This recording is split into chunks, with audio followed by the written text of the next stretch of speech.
নতুন প্ল্যাটফর্ম গণহত্যাকারী আওয়ামী লীগ নিষিদ্ধকরণ মঞ্চের আত্মপ্রকাশ। আওয়ামী লীগ নিষিদ্ধকরণ দাবিতে গণহত্যাকারী আওয়ামী লীগ নিষিদ্ধকরণ মঞ্চ নামে একটি নতুন প্ল্যাটফর্ম ঘোষণা করেছে ঢাকা বিশ্ববিদ্যালয়ের সাধারণ শিক্ষার্থীরা।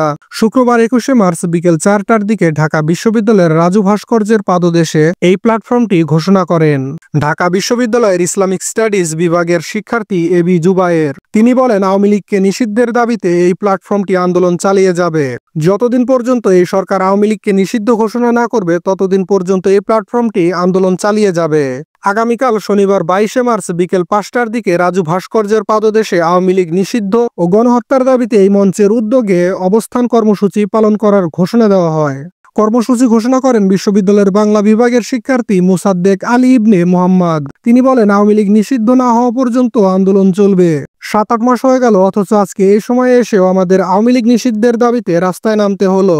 এই সরকারের উচিত ছিল গণহত্যার দায়ে আওয়ামী লীগকে নিষিদ্ধ করা। তারা এত বড় গণহত্যা চালালো, অথচ তাদের মধ্যে কোনো অনুশোচনা নেই। এই আওয়ামী লীগকে নিষিদ্ধ করা ছাড়া সরকারের আর কোনো সুযোগ নেই। আমরা জুলাইয়ের জনতা, প্রধান উপদেষ্টার সঙ্গেই আছি। আপনি প্রয়োজনে গণভোটের আয়োজন করুন, এই দেশের মানুষই রায় দিবে। এদেশে আওয়ামী লীগের রাজনীতি আর চলবে না।